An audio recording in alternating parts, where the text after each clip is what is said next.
మీ పాటల ద్వారా నేను విన్నాను. చూడండి, ఆమోస గ్రంథము 5వ అధ్యాయము 23వ వచనం.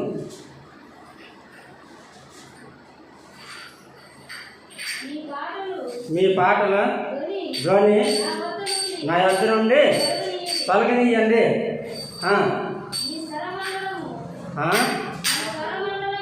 మీ స్వరమండలము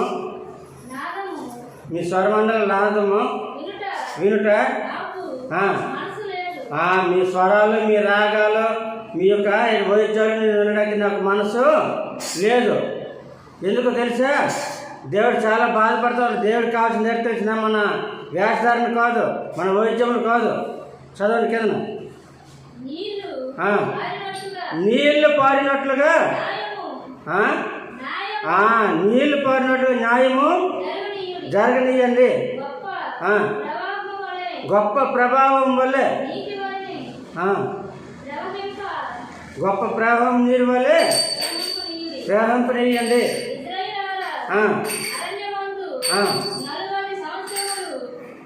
అరణ్యమందు 40 సంవత్సరములు ఇశ్రాయేలు ప్రజలు దేవుడు నడిపించాడు. వారిని రక్షించాడు. వారికి కావాల్సినటువంటి ఆహారాన్ని ఇచ్చాడు.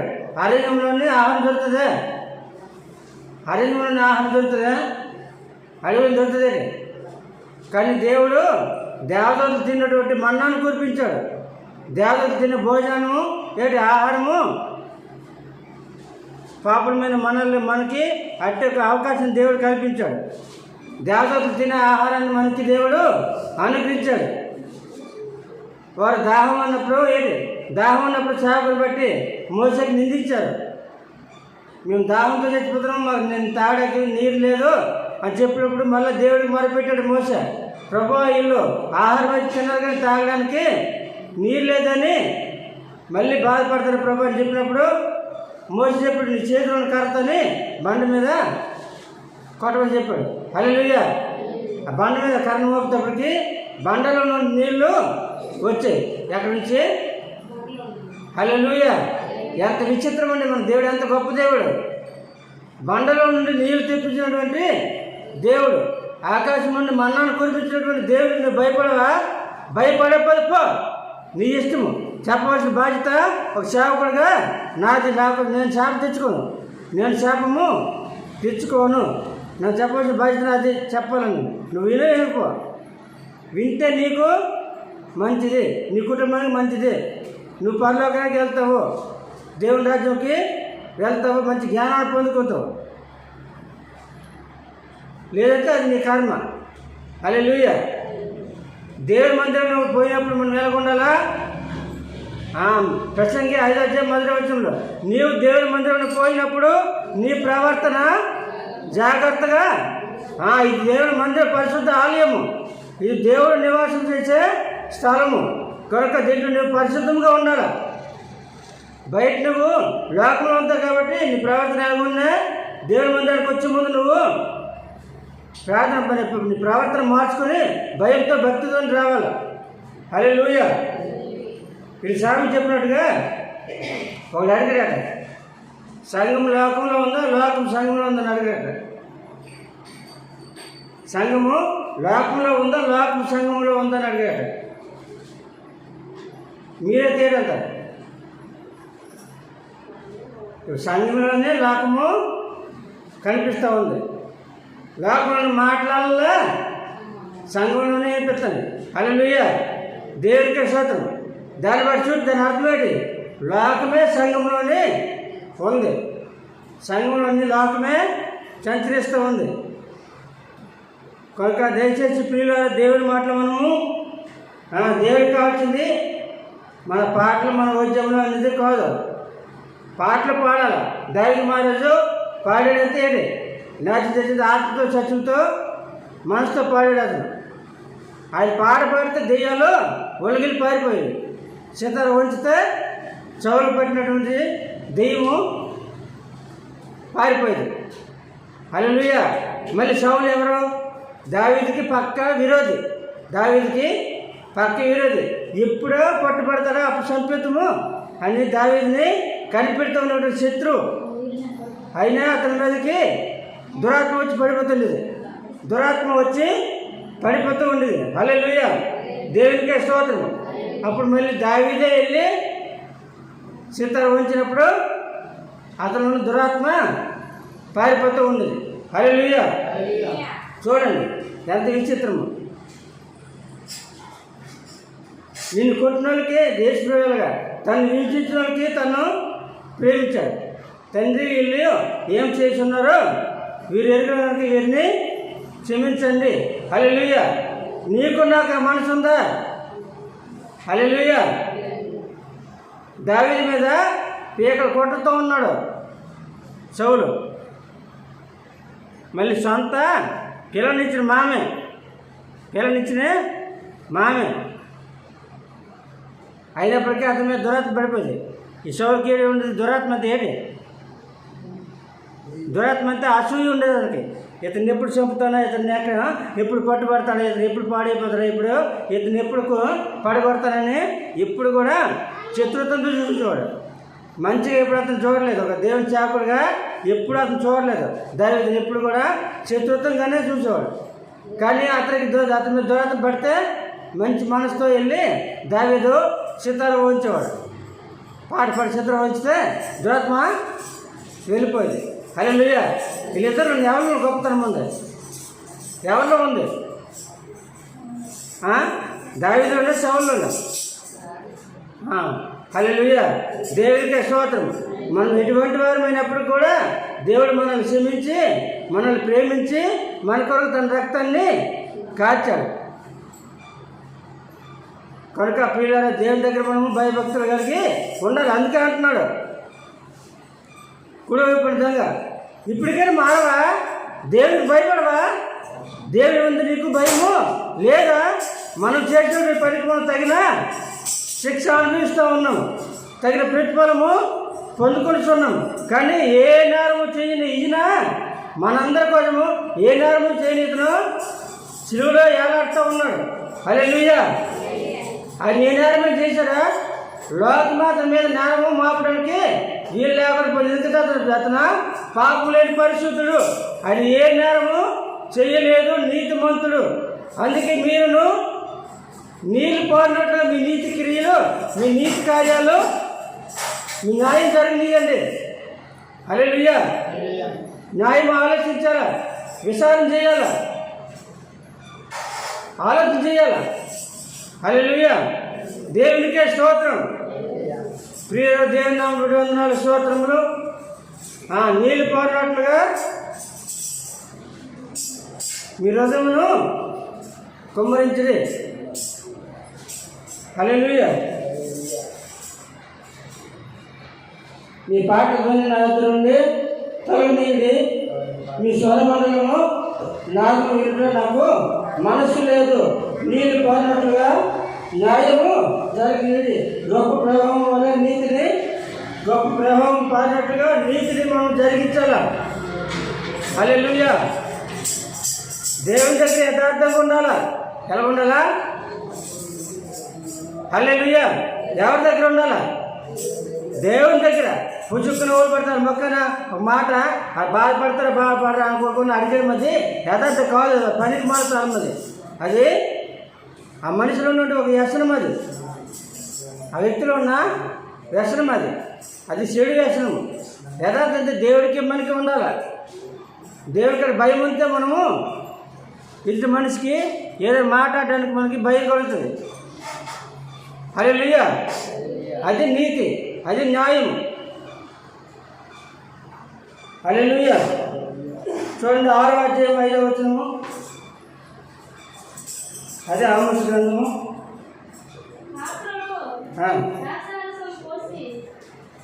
ఆమోస్ గ్రంథము 6వ అధ్యాయం 5వ వచనం.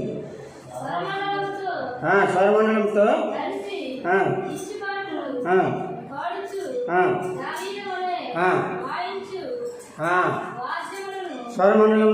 స్వరమండలంతో చదవండి. అదే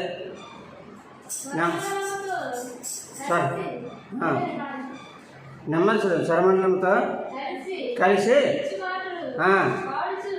పిచ్చి పాటలు పశువులు దూరినట్టుగా పిచ్చిపాటలు గోళ్ళ ఏంటి ఇవన్నీ కూడా దేవునికి వినడానికి మనసు లేదు, ఇష్టం కాదు. ముందు మనలోని పాట పాడుతున్నావా లేదా ముఖ్యం కాదు. నీలో నీతి న్యాయం ఉందా లేదా, నువ్వు దేని దగ్గర యథార్థంగా ఉన్నావు లేదా, వినంతో భయభక్తులు కలిగి ఉన్నావు లేదా, ఇది కావాలి దేవునికి. హల్లెలూయా. అమ్మ ఇటు చూడండి, మాకు అప్ప చెప్తుంది నీకు వాక్యము. హల్లెలూయా.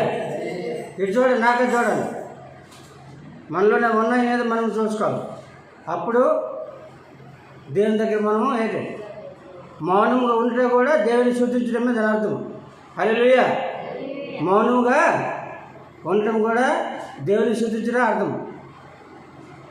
ఏది రాయినప్పుడు అంతే కదా, ఏది రాయినప్పుడు మౌనంగా ఉండాలి. లేదంటే ముందు పాడిన వాళ్ళకి యాంకరేజ్ చేసి వెనకాల పాడాలి. అంతేగాని యాంకరేజ్ చేయాలి. కానీ దేవుడితో కలిసి యాంకరేజ్ చేసి దేవుడితో కలిసి అందరికంటే మన దేవుని మహిమపరచాలి. హల్లెలూయా.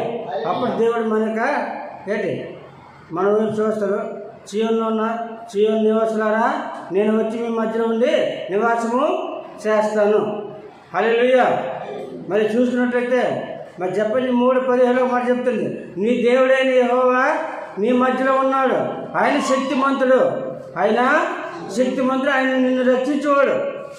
నీ యొక్క పాపం నుంచి, నీ శాపం నుంచి, నీ దోషం నుంచి, నీ అపరాధం నుంచి, మరణం నుండి, అగ్నిగుండం నుండి, నరకం నుండి తప్పించి నిన్ను రక్షించిన దేవుడు ఆయనే. ఆయన నిన్ను రక్షించును. నీ దేవుడైన యెహోవా నీ మధ్యలో ఉన్నాడు. ఆయన శక్తిమంతుడు, ఆయన సర్వశక్తిమంతుడు, ఆయనకు అసాధ్యమైనది లోకంలో ఏది లేదు. కాబట్టి మనము ఆయన దగ్గర భయభక్తులు కలిగి వినయపూర్వకంగా విధేయత కలిగి తగ్గించుకొని దేవుడి కొరకు మనం జీవించాలి. అప్పుడు దేవుడు మనల్ని హెచ్చిస్తాడు. హల్లెలూయా. మనం ఉన్నతమైన స్థితిలో ఉండడానికి దేవుడు మనల్ని నడిపిస్తాడు. హల్లెలూయా. ప్రియుల దేవుని నామం బట్టి వందనాలు, స్తోత్రములు. అందుకే దేవుడికి అన్నాను. మత్తయి సువార్త 6:33 చదవండి. 6:33.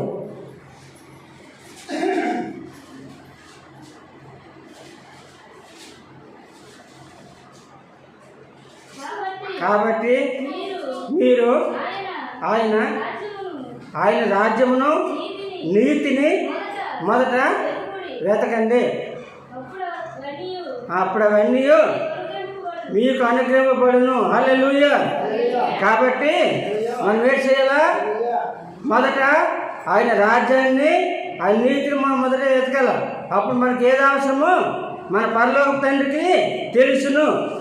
మనకన్నా ముందుగా మనకి ఏది అవసరమో, ఏ సమయానికి ఏది కావాలో అడగక ముందు మన అక్కరలు, మన అవసరాలు ఎదిగినటువంటి దేవుడు మన దేవుడు. హల్లెలూయా.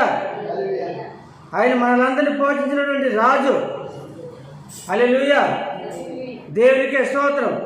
కనుక మనల్ని పోషించి మనల్ని రక్షించిన దేవునికి మనము భయభక్తులు కలిగి జీవించాలా.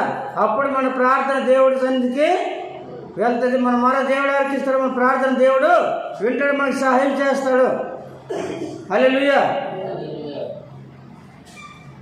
దేవుని దగ్గరికి మనం వెళ్ళాలంటే మనం వెళ్ళాలి. నీతిని, దేవుని రాజ్యాన్ని మనము వెతకాలి. మనము తగ్గించుకొని జీవించాలి. అప్పుడు దేవుడు మనల్ని హెచ్చిస్తాడు. హెచ్చించడం ఏంటి? మనల్ని ఆశీర్వదిస్తాడు. ఉన్నతమైన స్థితిలో దేవుడు నడిపిస్తాడు. హల్లెలూయా. దేవునికి స్తోత్రం. కనుక ప్రియుల దేవుని నామం బట్టి వందనాలు, స్తోత్రములు. దేవుడు గొప్పవాడు, మన దేవుడు సర్వశక్తిమంతుడు. ఆయన మనల్ని రక్షించేవాడు. లేకపోతే ఆయన కోపం వస్తే ఆయన కోపం మనం తట్టుకోలేము.